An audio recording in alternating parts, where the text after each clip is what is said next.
Hi everyone, welcome to the second week of the GGI workshop New Physics from the Sky. This week is about astrophysics and fundamental physics, and we have the pleasure to start it with this talk by Ken van Tilburg from Flatiron and NYU on Pheno of stellar basins. Please. Thank you. So very happy to be here and partially online, although I'm not entirely sure. Oh, I guess I can see the participant list. So today I decided to give a Blackboard sort of lecture on a program of a couple of papers that I've published and 3 more that are in progress at the moment. So I will not show you too many results today because it's on a Blackboard, but rather I'll give you a flavor of the physics. So feel free to ask me as many questions as you'd like. So let's get started. Last June I wrote this paper where I proposed the general phenomenon of stellar basins. So what a stellar basin is, it's a stellar basin is a halo of weakly coupled particles produced by a star and gravitationally bound to that star. Produced by and bound to a star. Okay, and so in this paper, I specifically I wrote down the general procedure, but I specifically worked out a case study of an axion coupled to electrons. And then a couple months later, I wrote a paper with Robert Lazenby, a postdoc at Stanford, basically going through the procedure for dark photons, where the results are much more dramatic because the dark photons can be produced resonantly in the sun. And so we claimed at the time that, I mean, it still holds today, that now the leading sensitivity to dark photons and also axions comes from this phenomenon of stellar basins. And so for the case of dark photons, the sensitivity of direct detection experiments is improved by up to an order of magnitude in coupling basically between masses of 10 eV and several keV. And so what we're also going to do soon is collaborate with Xenon 1 ton and LZ to do a recasting of the data that they've already taken in the context of this phenomenon. And so the 3 works in progress here with Cara Giovanetti, a student at NYU, and Robert and myself, is we're doing simulations of these stellar basins to show how they, to study how they evolve in the solar system. And then I'm also working on an indirect detection paper with a postdoc at Santa Cruz, a student at NYU, Junwoo Huang, who's faculty at Perimeter, and people on the NuSTAR collaboration, which is an X-ray telescope. And then if I have time at the end, which hopefully I do, I will tell you about work in progress with Asher Berlin, a postdoc at NYU, Christina Mondino, postdoc at Perimeter, and Caitlin Schutz, faculty at McGill, on a new exciting phenomenon that occurs if you if these weakly coupled particles around the star are produced as bosonic pairs. All right, so the basic idea is the following. So imagine you have a star, which is, let's say, the sun. Right, so it's very well known that the sun can produce axions, and we typically think of them as escaping the solar system.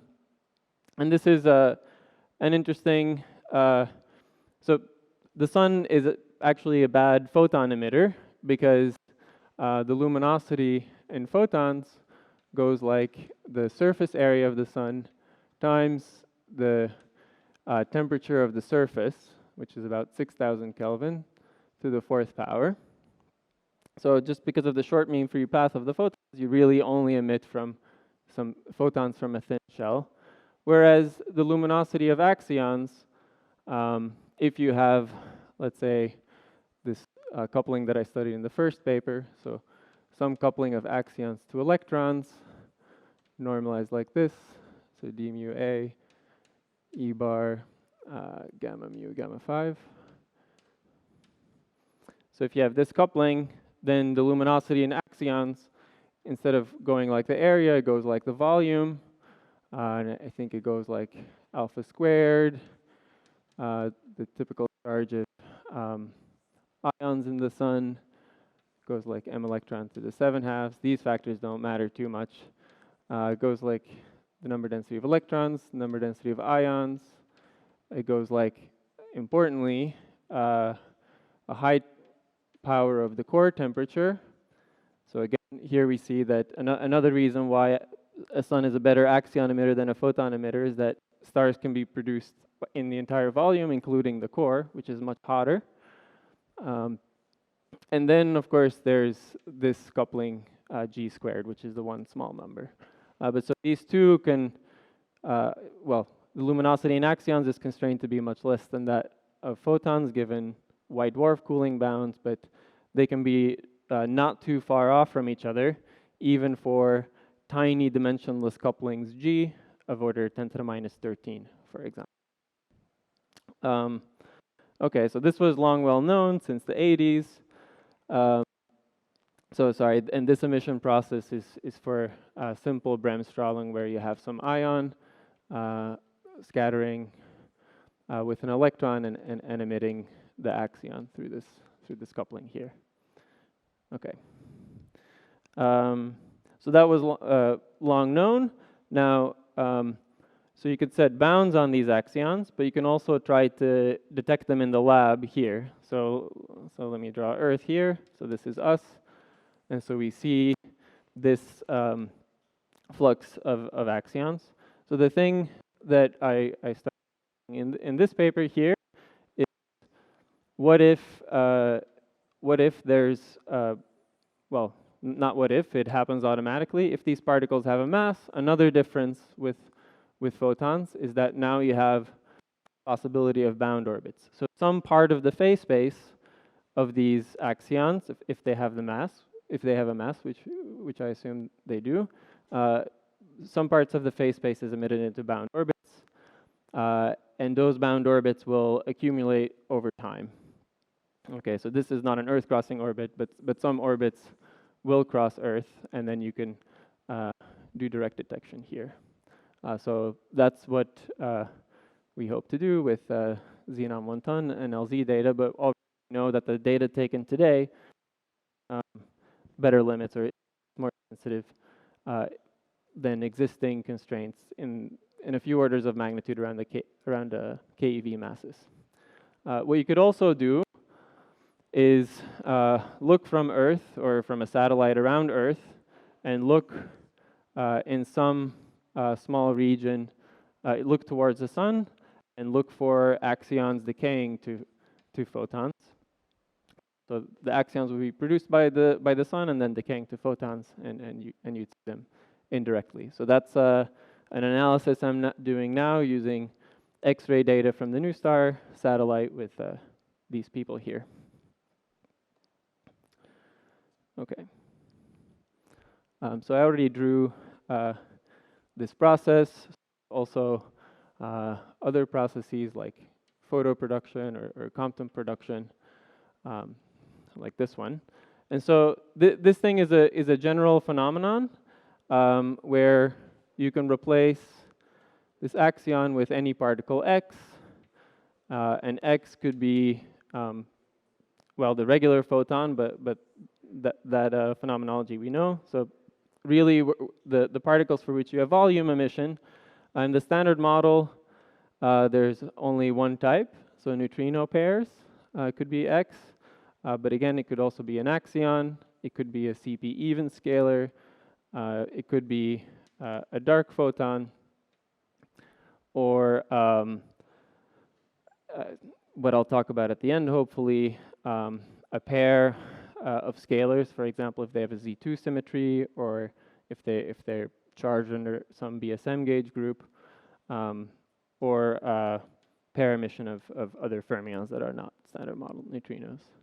And so my claim is that in roughly the, the mass range between 10 eV and 100 keV, this phenomenology, so I'm not inventing a new model, so this is for the leading operators you can write for these types of particles. My claim is that in this mass range, the best sensitivity will come from direct or indirect detection of these particles in this mass range. So without having to make assumptions about cosmic history. So you may get better sensitivity if you assume that these particles are dark matter, but you need not make that assumption because it's produced by the star itself. So that's sort of the general framework. So particles are emitted into bound orbits, and we're trying to detect them directly or indirectly. Yeah, Lorenzo? Sorry, so you're only asking that it couples to electrons? It can couple. Or it doesn't matter? It can, yeah, so the most efficient production in the sun is 2 electrons. For the sun, Bremsstrahlung off nuclei is not that effective, just because it's very effective in neutron stars, so that there's pretty strong bounds. You can also have the Primakov process. I'll talk about that later, where you have where you have this process. Yeah, this is. I'll talk about the specifics. This is slightly suppressed by phase space. So I mean, what you want is non-suppressed emission to bound orbits. So when the 3 momentum of the axion at the emission point is much smaller than the mass. And that limit for this diagram turns out to be suppressed for Primakov production of an axion, but not these 2.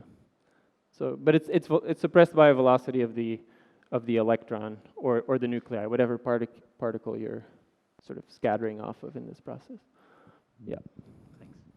But yeah, for nuclei, it works around a neutron star. Yeah, so this phenomenon can happen around stars other than the sun as well, although there you will have to work a bit harder to detect it. I mean, definitely not directly. Any other questions? One question. Do you have an accumulation effect? Yes. But you need the orbit to not to be beyond the radius of the sun, to be the closest distance to the center to be bigger than the radius of the sun. Yeah. So I will talk about I will talk about that now. Yeah. Part of sun, so you get. Yes. Yeah. So there's right. Good. So what's important is this accumulation time. So there's 3 things that can cut it off. So in the most optimistic scenario, you just accumulate for the whole age of the sun, which is 4.6 billion years. But there's 3 things that can make the effective accumulation time less than that. The first is gravitational ejection by the planets. The second is just the decays, if the lifetime of the axions is less than 4.6 billion years. And the third is reabsorption, as you said. For most cases, the coupling is weak enough that reabsorption is small, but that's not true for all stars. So around neutron stars or white dwarfs, you can have reabsorption, and that basically means, yeah, we're skipping ahead, but basically what you have around white dwarfs is that you can build up to thermal occupation number, where the occupation number of the axions or whatever particles reaches that of detailed balance with the temperature of the star. So the occupation number around a neutron star of these new particles would be e to the 1 over e to the mt minus 1 bosons, and if you have fermions, it would be plus 1. So you just the part of phase space at low momenta just reaches thermal equilibrium or detailed balance with the star. Can I ask? I understand the upper limit on the mass range just because you're kinematically suppressed to produce it. So the lower end, is it related to the gravitational binding energy of the particle? Okay, you guys are very good at anticipating what I will talk about. I will do that now. Yeah. Yes. So maybe I'll draw. Sorry, I had like a quick related Okay. question to the reabsorption, because couldn't they also be excited to non-gravitational orbits if they are passing through the sun again, or is it really suppressed, the process of, you know, kicking them above the binding energy? So for these weakly coupled particles, the kinematics is, I mean, basically production and reabsorption is so rare that after production, everything is just gravitational. So scattering, like getting extra kicks in the sun, it's completely negligible. The one exception where the orbit is not gravitational is that of milli-charged particles, which can, so if you pair produce milli-charged particles in the magnetic field of the sun or of the star, they can go, they may be temporarily bound magnetically and not gravitationally, but that's the only case where there's some subtleties. Yeah. Okay. But yeah, so mostly gravitational orbits. So to answer Joseph's question, so let me plot the differential. So Q is the energy loss rate per unit volume. Let me also write it as, let me now write the differential energy loss rate as a function of energy of the particle. So let me imagine just some standard process. It doesn't matter what it is, but now I'm emitting one axion with 4 momentum k and energy omega, and this is the k vector is the 3 momentum. So if I plot the differential energy loss rate, this is, I guess, d e dt dv d omega. If I plot this as a function of the axion energy or the particle's energy, typically what it looks like for a star is something like that. So most of the particles are produced with energy equal to the temperature of the star or the temperature at the emission point of interest. This is 0.1 T, and log plus T, 10 T. So here, typically the emission is suppressed like e to the minus omega over T. And here you just have phase space suppression. So that's the Boltzmann suppression sets this cutoff, and the phase space suppression sets that cutoff. I mean, this boundary is not hard. So for dark photons, which can be produced resonantly, this lower bound, this is actually a little bit pessimistic. Even down to 0.1 eV, it could be interesting to have this for dark photons. For axions, this bound is maybe a bit optimistic. So for axions, for example, this slope here goes like omega cubed, I believe. Sorry, in this omega squared for Bremsstrahlung, I think. Okay, this is the integral under this curve. Would give this luminosity. So this axion luminosity, for example, would be a volume integral and then an energy integral of this function that I've just plotted, right? That's the total luminosity for a massless axion. Now, let me give a mass to the axion, and let's put the mass, different chalk. Let me give it a mass m here. So the minimum energy at which I can produce the particle is its rest mass. So if I add the mass, the total energy spectrum is modified to look something like this. There's typically some, the shape here is typically like a square root in omega minus m over m.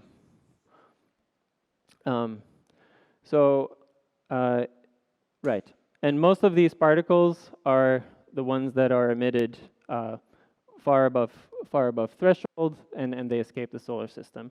So what I'm interested in is the ones that don't escape the solar system. So now let me here draw another line from the mass to plus a little bit, which is just enough kinetic energy to escape the solar system.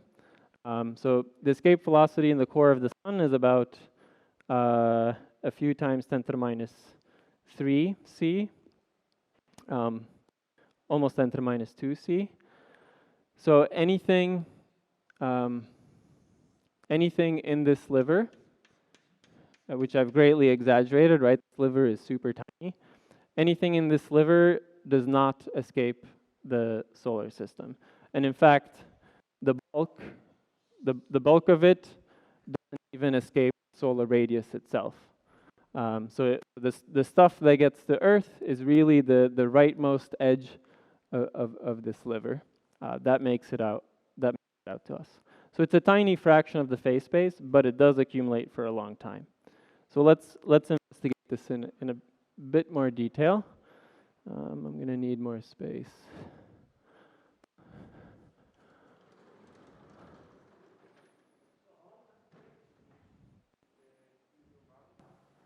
So for the sun, well, yeah, it just depends on the coupling. I'll get to that later. So for axions, so for this coupling, I know the number. So the bound on this coupling here is 3 times 10 to the minus 13. And at very low masses, so at around keV masses, if you put the axion coupling at this value, you reach saturation roughly after the age of the solar system, but only for parts of the phase space that reach Earth. So saturation or reabsorption is irrelevant for axions with these couplings around the sun. But around white dwarfs, it could be as fast as a day because around a white dwarf, the densities are much higher. And you know, oh, sorry, this is z squared. So it's much more efficient around a white dwarf. Yeah, and for other types of particles like dark photons, you can reach saturation after less than 1 billion years, even at Earth at low dark photon masses. But it really depends on the mass and the coupling and the type of particle. There's no one answer.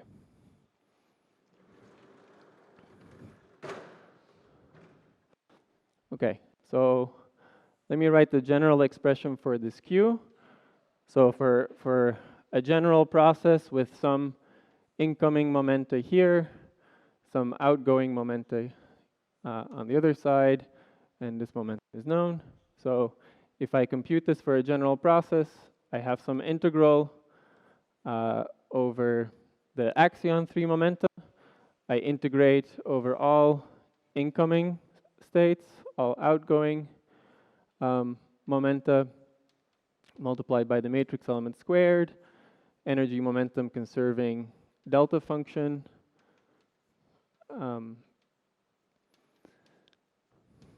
And then I multiply by some phase space distribution factors. I'll get to these later. So these tell me what the phase space occupancy is of this. And there's also some phase space factors that take into account stimulated emission and Pauli blocking, etc. Okay, so what we're interested in, again, is this yellow sliver here. So I'm really interested in the low velocity, the low momentum limit of the axion here. And so for many processes, including the ones I drew up there, as you take the limit of k or velocity going to 0, everything here, so the rest of the integrand, doesn't depend on the 3 momentum k. So basically, if in the soft limit, the matrix element is unsuppressed, k drops out, because k is not in the measures here. If this matrix element tends to a constant as k goes to 0, it also doesn't depend on k. And as k goes to 0, at least the 3 momentum will become irrelevant, and the energy will just be the rest mass, and it doesn't enter these phase space factors. So in the end, all the k dependence is just in this measure here, and I can write this as dv squared, roughly. And if I then quantify, okay, if I have some velocity at the emission point, what radius do I reach? I can write this velocity integral as an integral over the maximum radius that I reach, and if I do so, I get something that looks like this, because basically this v squared at large radii is just the escape velocity squared minus 2 gm of the star over r, right? And then the differential of this thing gives me 1 over r squared. So I can write it, instead of writing it as a velocity integral, I can write it as sort of a radius integral of the stellar basin. How much mass is there contained in each differential shell of width dr? And so you find that for very large radii, this is irrelevant. So you find roughly that the mass of this shell goes like 1 over r squared.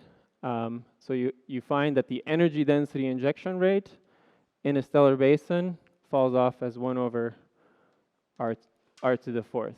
There's 2 more extra powers of r just because a shell has a volume r squared times dr.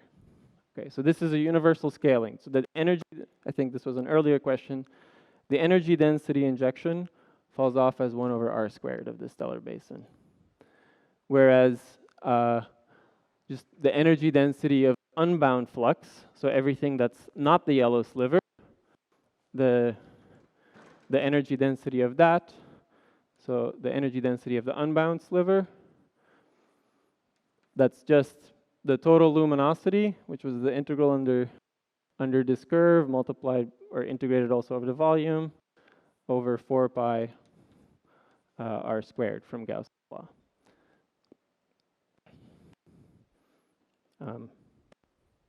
Questions still? Okay.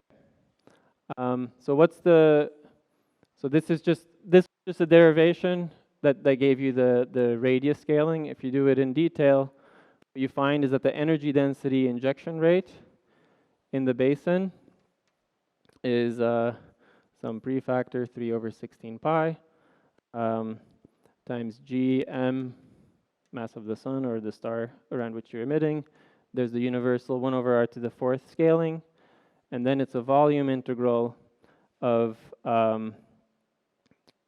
turns out 1 over square root of omega tilde, and then dq d omega tilde. Omega tilde is, sorry, I lost track. Omega tilde is defined as just a specific kinetic energy. So it's the kinetic energy per unit mass. And then times square root of the gravitational potential at the emission point. So at r prime, this is. Okay. So that's the general formula. If you, yeah, and so then it depends on how long it accumulates, right? So if you ask what is the ratio of the basin density after some time tau relative to the energy density of the unbound flux, you find that it's, well, this thing times tau. So there's 1 power of r squared that cancels out in this ratio, and then what remains here is gm,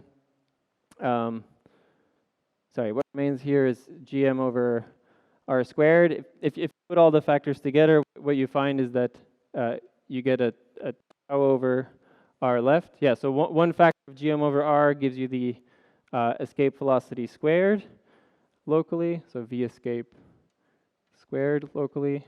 1 power of r is left here. And then this thing gives you square root of the escape velocity at the emission point. So let's say at r equals 0, roughly. And these integrals over this dq d omega function and this one are about the same. So this is assuming the masses of ordered the temperature, so which is the best case scenario, right? Where the sliver is as big as can possibly be. So that's the general result you get in this optimal mass range. So let's investigate. This factor is small, right? And that has to do with how big this sliver is. It's not too surprising that for this total integral, I integrate the 3 momentum from 0 to roughly the temperature, right? Whereas for the sliver, I integrate up to mv escape. And so for m of order t, just the ratio of the 2 integrals is suppressed by v escape cubed, and that's the result I get here. So that's the suppression factor of the phase space. It's 2 power of the escape velocity at some radius r, and 1 power of the escape velocity at the emission point. So for the sun, this is about 10 to the minus 8 or so. But now, and the critical thing is that it accumulates for a long time. So the big factor that compensates for the small factor is the accumulation time divided by the distance from here to the sun, or the star in general. So for the sun and our position away from the sun, this is 8 light minutes. And my claim is that tau is 1 billion years. So this more than makes up for this small factor. So this factor is about 10 to the 11 or so. So it turns out that if tau is greater than 10 to the 6 years, then the local basin density. So if it's just set by gravitational ejection from kicks by the planets, this is a factor of 10 to the 3. So my claim is that if you want to look at solar axions, then at Earth, the density for keV, or particles with masses in this range, is often dominated by the bound state population, not by the higher luminosity that just makes one pass and then escapes the solar system. Question?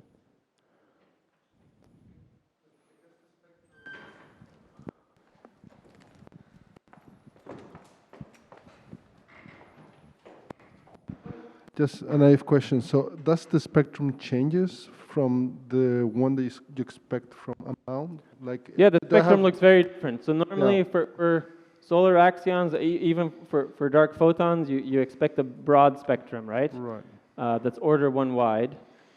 This is a line. In terms of energy, for direct detection, this smells just like dark matter. It's a non-relativistic population. It's even lower velocity than the dark matter, because the escape velocity is 40-something kilometers per second locally. So that's the upper bound on the velocity. So can I use the AXO-cast and so on look for those actions, or do we Exactly. have to? Yeah. Exactly. So the way xenon 1 ton and LZ look for dark matter, or basically any dark matter experiment for these particles in this mass range, is also sensitive to a stellar basin population of those particles, regardless of dark matter assumptions, is my claim. But isn't this range way below what this direct detection big tanks can reach? No, so xenon 1 ton is sensitive to, so with S1 plus S2, they're only sensitive down to a keV or so, but their ionization signal only, they're sensitive, I believe, to less than 100 eV, not to 10 eV, but xenon 10 was sensitive down to 12 eV. So the ionization energy of the that xenon requires these guys to move at 10 to the minus 3 the speed of light, right? It happens by construction. Right, some of the axions are produced at threshold, and the ones with enough escape velocity to make it to 1 AU will cross Earth, and if they cross Earth, their speed is necessarily 10 to the minus 4 C or less, by virtue of them being bound to the solar system. Which is bad, right? Because you have less kinetic energy to excite No, it's not a scattering process. It's an absorption process. Okay. So the energy deposited in xenon is the rest mass energy of the axion or of the dark photon. So that's why I say for xenon 1 ton, I mean, for any xenon absorption experiment, there's a hard cutoff, which is 12 eV, which is the ionization energy of xenon. I mean, argon would be slightly different. And in fact, you can go lower than this.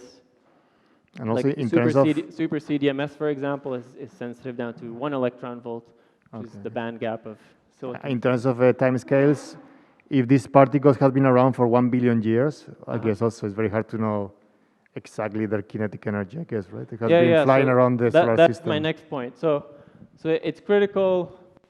I mean, here I did sort of a sleight of hand. I just said they accumulate for tau, right? But really, there's no trivial evolution in the solar system just by gravitational interactions of the planets. And so that's the topic of the third paper with Carl and Robert. We're doing, I'll talk about it next. Yeah, I'm definitely not going to finish today, but that's okay.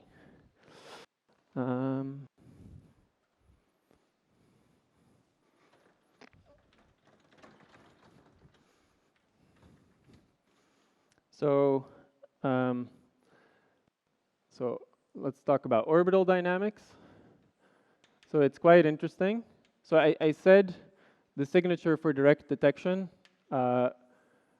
smells a lot like dark matter, but there are some differences. So one is the lower velocity, but at those low velocities, you typically can't tell. You just absorb the rest mass energy, and the energy resolution is not good to tell. So with Kara and Robert, we're studying the dynamics. One, to pin down this value of tau, and secondly, to investigate annual modulation or other types of density evolution of the stellar basin.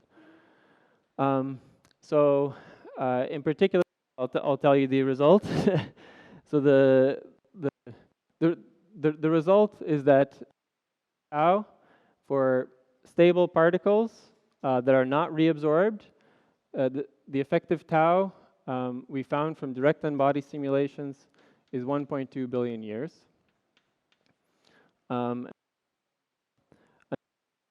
So let's do a back of the envelope analysis. Gravitational scattering with a planet of mass MP. That the typical ejection rate, the number density of particle, the effective number density of the planet times the velocity between your basin particle and the planet, the velocity of the planet. If you plug in a gravitational scattering cross-section here, and the effective number density is 1 over r cubed, and the velocity is just given by gravitational circular velocity in the solar system, what you find is that a typical ejection rate by a planet of mass MP would be the planet mass squared over the mass of the sun squared times 1 over an orbital time. So the orbital time is about a year. So from here, you would predict that from scattering with Earth or Venus, the typical lifetime would be 10 to the 12 years, because roughly Earth is 1 million times less massive than the sun. So this is 10 to the minus 12 for Earth and Venus, and 10 to the minus 6 for Jupiter. So basically, and this is obviously a year. So what we found, and what you can derive analytically, is that the ejection time is basically on the order of 1 million years for orbits that can cross Jupiter. So orbits that can make it, so the lifetime is very short for particles with semi-major axis greater than 2.6 AU because they can cross Jupiter's orbit. But most of the density locally at Earth is for semi-major axes between half an AU and 1 AU, and those at least are not directly ejected in one swoop. So there's no dramatic scatterings that eject them instantly. But what you do have is you have some differential to change your semi-major axis by some fractional amount. So let me call the fractional amount delta A over A, and let's study the differential rate per logarithmic fractional change bin. And so this roughly takes the same form. It still goes like the gravitational scattering cross-section squared, and there's still a similar prefactor here. Goes like 1 over delta A squared, and the factor here. And so the fact that the scattering goes like 1 over delta A squared tells you that there's a much higher rate of less dramatic scatterings, where you sort of give a small kick and slightly change the energy. So roughly, what happens is that there's a random walk in semi-major axes, so there's slight energy changes that accumulate over time, and this factor turns out to be about 100. And the fact that you have equal contributions over many e-folds and fractional changes of semi-major axis, once you do this integral, you get a big log, a Coulomb log basically, that increases this rate. So this factor is still 10 to the minus 12, but this factor ends up being 10 to the 3.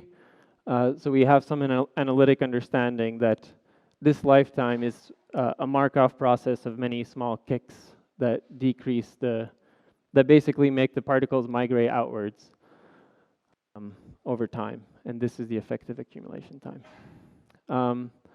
Some other, I'm really running out of time, but some other interesting effects that we found is that there's very strong annual modulation. So Earth's orbit has an eccentricity of about 1.6 or 1.7%, and that combined with the 1 over r to the 4th scaling means that in January of each year, the basin density is 7% higher than typical, and in July it's 7% lower. So there's a 13% peak to trough density modulation. There's other interesting effects, like there's a 6-month modulation, because the planets not only give semi-major axis kicks to these particles, but they also break spherical symmetry, right? There's a preferred plane. So the density is higher away from the ecliptic plane, which decreases the density. Particles like to stick around the poles more of the ecliptic. And also, Jupiter's orbit, so if I look top down on the solar system, this is the sun. Jupiter's orbit, let me exaggerate, has a preferred axis.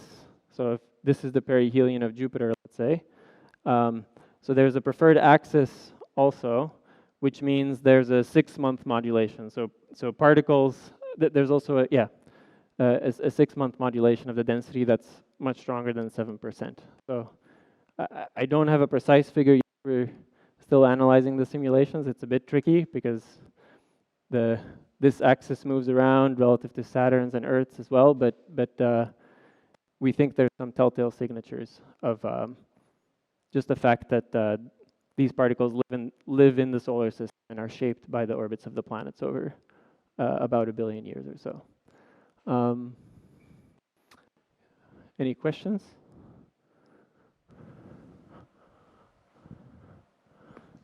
Well, I may ask one. What Yeah. about the Xenon 1 ton excess and this? Yeah, so I personally don't believe the xenon 1 ton excess is real, but if it is real, what you know is that it can't be produced by just the unbound flux of axions, because one, the spectrum doesn't match, and more importantly, the coupling that you would need to explain the xenon 1 ton excess would have to be, I think, about 10 to the minus 12, which is, or maybe even more than that, which is way excluded by white dwarf cooling, which is well known. So the figures they quoted in their paper were excluded by other compact remnant cooling bounds, red giant cooling bound as well. but because of this larger density, you can get away with a smaller coupling of the axion. So xenon 1 ton excess could be explained by a bound solar dark photon or a bound solar axion of 2 to 3 keV. But yeah, so alternatively, right now the sensitivity of the xenon experiment is mostly coming from the solar basins in that mass range. Yeah. So maybe I should know that, but the moon Earth system, can it also act as a triple system to evacuate dark matter around? I don't think so. Just the mass of the moon is too small, and yeah, orbits with just the moon and not with the Earth are kind of rare. I think it's a small perturbation. From this analytic understanding, we know, for example, that the effects from Venus are much stronger than Earth, just because you're much more likely to hit Venus because it's at a smaller radius. This effect what's the relative effect of each planet? It goes like the mass of the planet squared divided by the radius, and that's biggest for Venus. Or, I mean, Jupiter, but only if you cross Jupiter's orbit. I can't help but mention one final thing, which is this work that I'm doing with Asher Berlin, Christina Mondino, and Caitlin Schutz.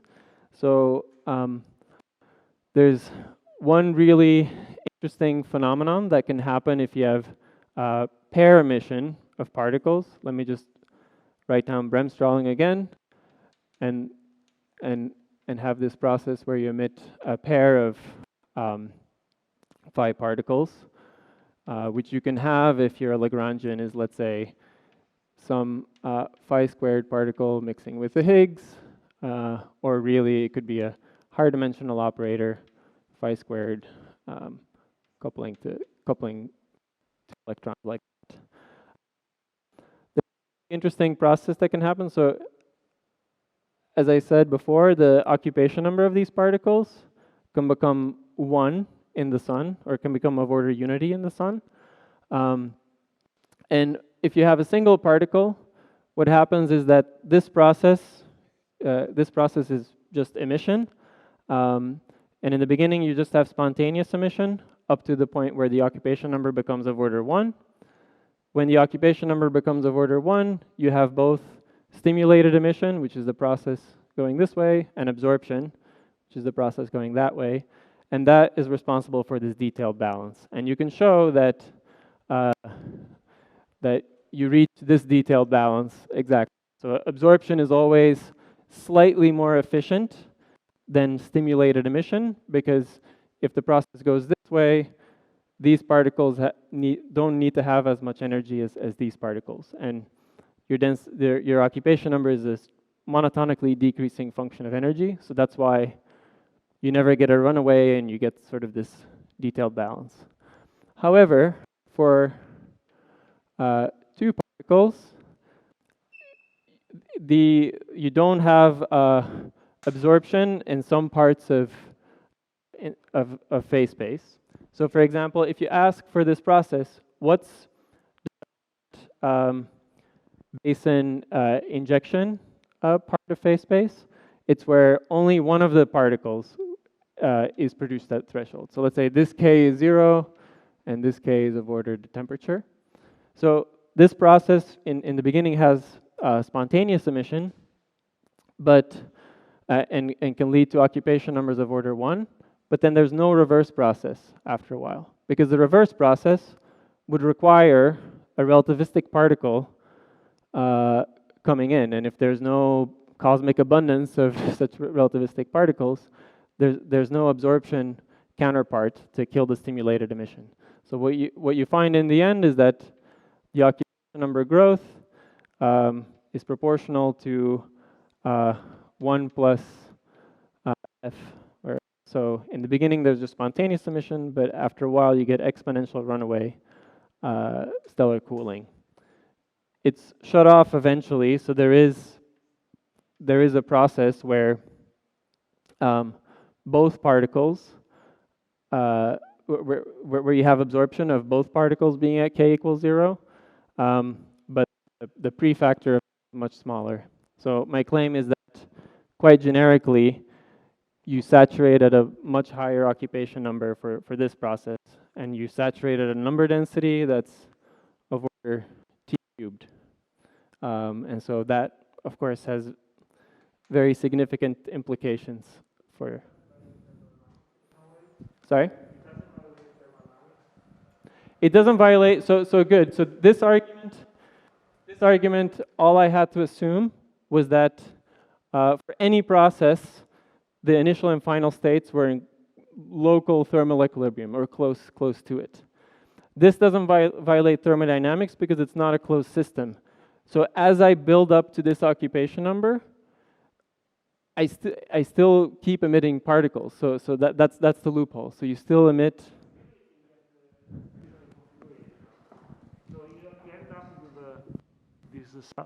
I'm just confused. You reach an equilibrium. Yes, where you have what you are proposing as a higher, if I understand it, than what is source. Yeah, not a higher temperature, but a higher occupation number. But in terms of that formula, it would be a higher temperature, no? Which photon? In terms of the distribution function. So if you translated this density in terms of temperature, wouldn't you? No. Yeah. So what is the number density? The number density is d3k over 2 pi cubed of the phase space occupation number. And let me say that it doesn't depend on direction. It's only a function of energy. Okay. So for axion emission, I saturate here. Basically, the saturation is independent. Well, really, it does depend. But, yeah, it doesn't really depend that strongly on. M is of order omega for bound population. So I get this occupation number. Really, this is e to the omega t, but omega is about m. The axions themselves give you a higher number density, not because I'm populating higher k's. I get a higher number density because my occupation number at the same k is much higher. Okay. So I'm still populating the same sliver, but because there's no time reverse process in the same parts of phase space, I get to much higher occupation number. So you don't reach an equilibrium configuration. No. Okay. No. Oh, you don't know. No. This is for single particle emission, boson or fermion. Okay, so I should not interpret as a temperature this large occupation. Okay. Yeah, and strictly speaking, you don't reach. You only reach this for omega minus m less than m times v escape squared over 2, right? So I don't have a full Boltzmann population. It's only the parts that are bound that get into detailed balance. The parts that are unbound are empty. So the occupation number at these relativistic k's is empty, which is exactly why there's no time reverse process, because to absorb I need 2 particles, and I don't have 2 particles. So can I? Oh.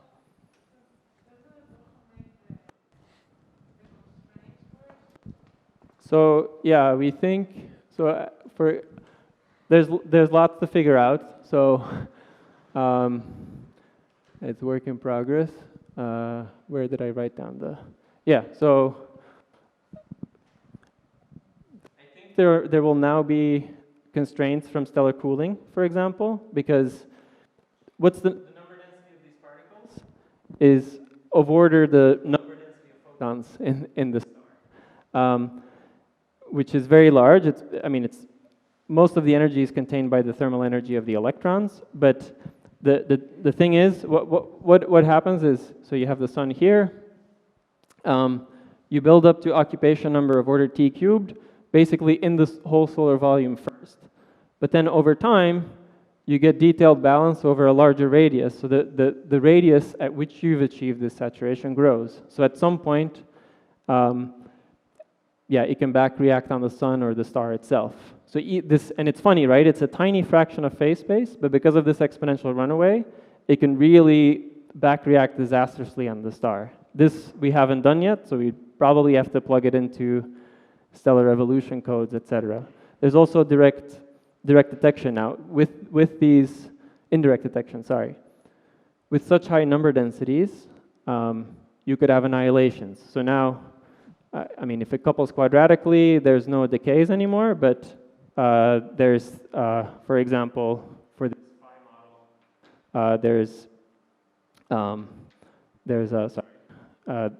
through a loop of electrons, you can decay to 2 photons, for example. Or you can just have directly a coupling to photons in this model. For merely charged particles, you could have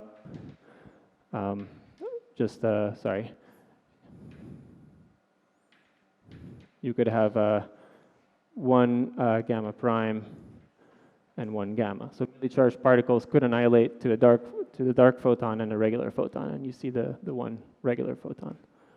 Yeah.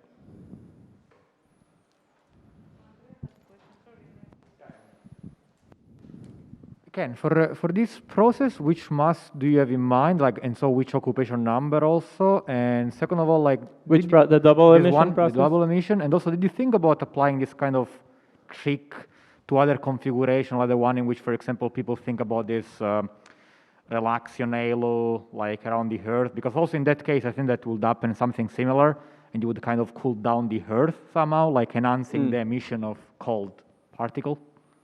Yeah, so one interesting thing with this process,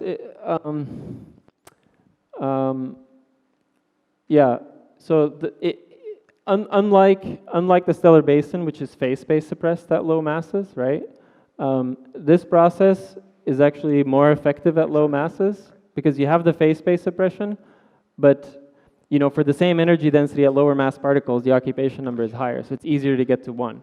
So in particular for this model at fixed lambda, but varying the mass, I build up to the effective rate. So let me write this as this gamma is the exponential runaway time scale. So it takes a time 1 over gamma run to reach occupation number of 1. And so for fixed lambda, this scales like 1 over m, I believe. It's faster for lower masses. So you can apply it to lower temperature systems like the Earth. And of course, at lower masses for this number density, there's less and less energy density in the system. The thing that we're stuck at the complications arise. So for example, at low masses, you need to take into account that there's now some effective in medium mass for these particles. So this inside the Earth or inside the Sun, this has an expectation value of order the number density of electrons.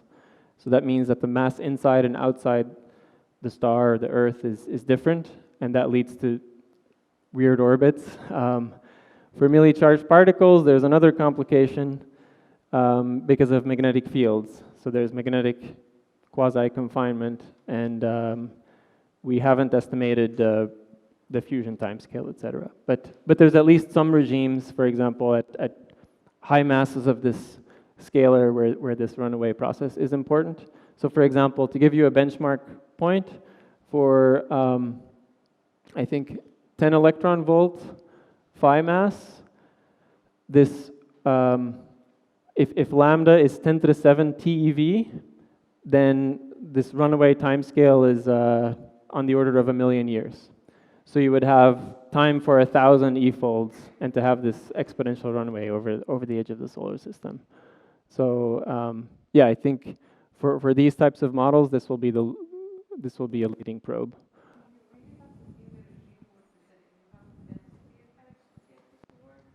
No. So if you get this, even just at the surface of the sun, if you just get this at the surface of the sun, let's say if this rate is of order the age of the solar system, inverse age of the solar system, if this is true just in the surface of the sun, there's no noticeable effects on the sun itself, but the density at the sun would still be so huge that you can estimate what the flux, this annihilation flux would be, and that would be easily detectable by new star by many orders of magnitude.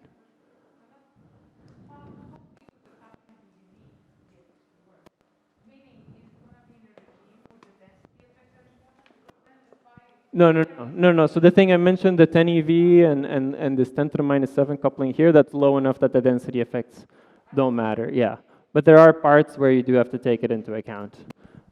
Yeah. So if we go back to your initial list of particles, right? Yeah. In line 1, they're I neutrinos, erased it. and Yeah. I understand because of the reasons you mentioned, for neutrinos is never important because even though PP flux is very large, yes, PP flux at 1 is very right. small. But my so question, there is a solar basin of standard model neutrinos. Yes. true, but it's small, yeah. It's too small to detect.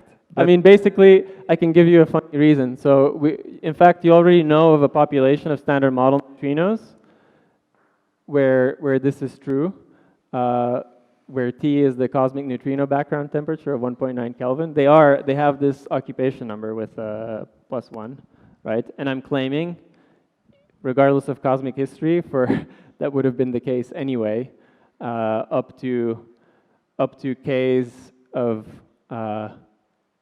40 kilometers per second instead of order 1 for the neutrinos. So it's a subdominant component of the cosmic neutrino background, or the neutrinos produced by the sun.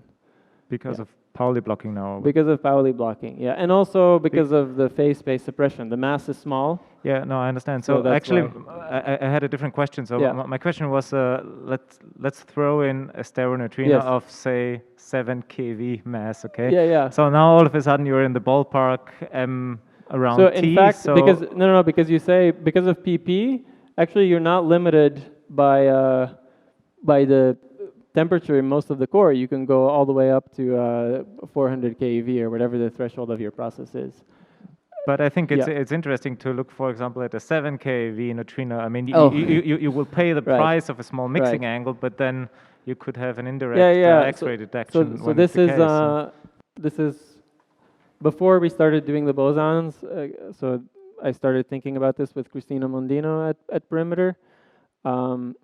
It could be interesting, except the bounds from cosmic history are too strong. So if you ask what are the bounds on the mixing angle from the Dodelson-Woodrow mechanism, they're much stronger than. They're so strong that basically the local density would be too low. But it'd be interesting to pursue it again. I think if with low reheat temperatures, maybe you can make something work. Yeah, that's true. But I checked at least that even if you put, there's also constraints on the mixing angle from anomalous changes in the beta decay thresholds, etc. So if you take those bounds, compute the production, then yes, you can get a sizable amount of sterile neutrinos, but I'm not sure what the signature would be because I've checked decays and they're too slow to be detectable, and I've checked direct detection like this inverse beta decay, and that's also not too sensitive. So I don't have a good signature even if you can get around the cosmic history, but if you have any better ideas, I'd be happy to chat. Yeah.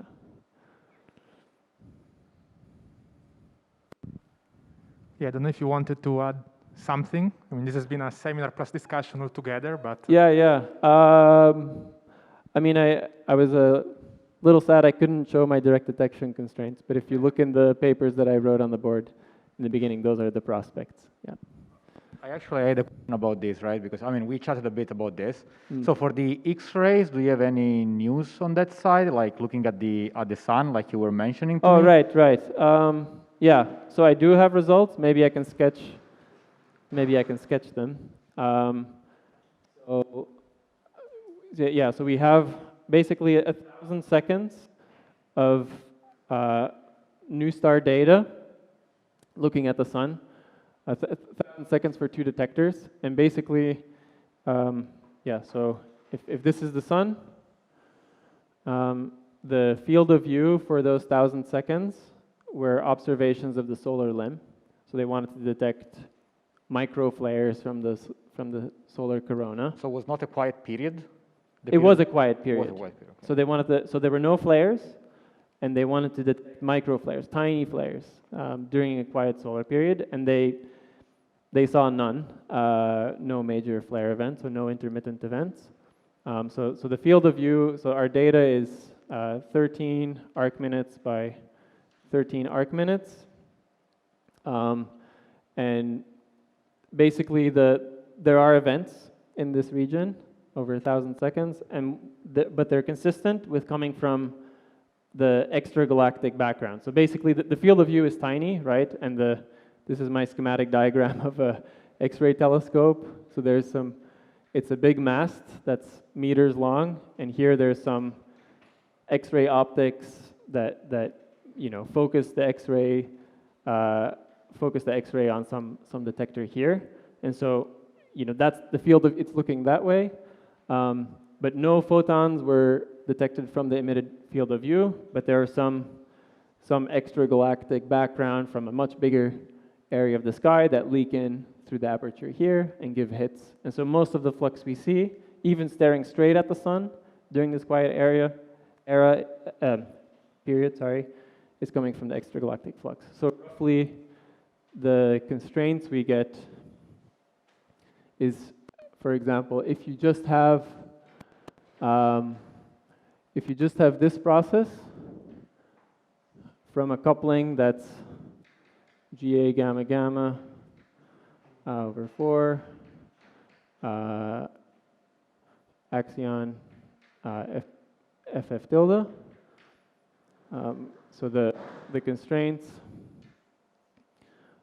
on GA gamma gamma, the bound from horizontal branch star cooling is 6 times 10 to the minus 11 inverse GeV. And so now on the photon-only coupling, we set a bound that looks like this and is about a factor of 10 in coupling better, with the most sensitive point, I believe, at 8 keV. And then it gets significantly worse at 6 keV, and I believe this other point here is 20 keV. And so, yeah, we're basically limited by the extragalactic background. So it's a factor of 10 better here. This is for 0 electron coupling. If you ask, you know, at this mass scale, what's the, you can draw another result curve. So if this is the photon coupling, this is the same bound. Sorry. And this is the electron coupling.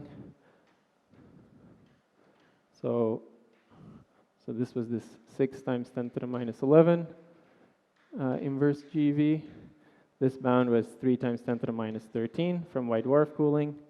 So our new constraints, let's say at 8 keV, they have this very interesting shape. They are roughly, let me get this right. They look like that. Okay.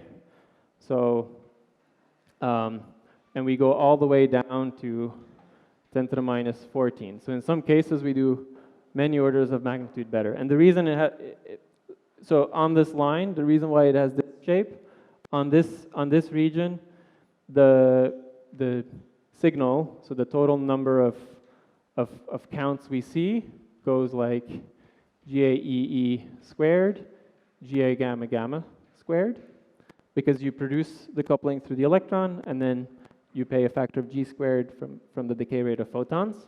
But then here there's an interesting thing.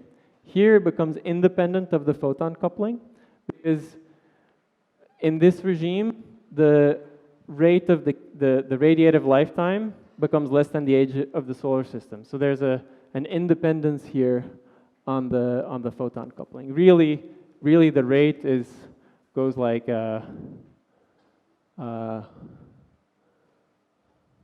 well, basically, no matter all the particles you produce decay, so then that rate drops out, and then yeah, so the photon-only coupling is a factor of 10 better. So here it's the same factor of 10.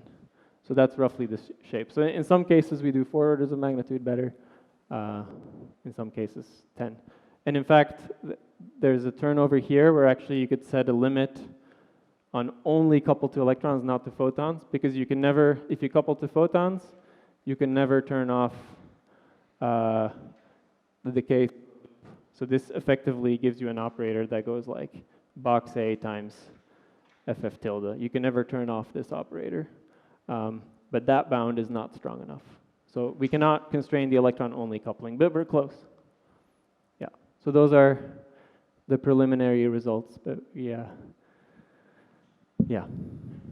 Thank you. Lots of details and omitted.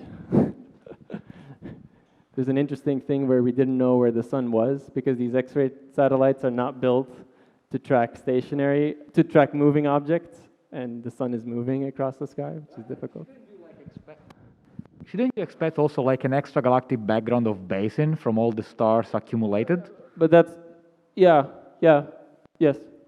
So it's interesting to look at white dwarfs and neutron stars as well, especially stacking them. If they're signal limited, not background limited, which I think they are. But no progress on that front. Other questions or comments? Really? Okay, so thanks a lot to Ken and to all of you for participating.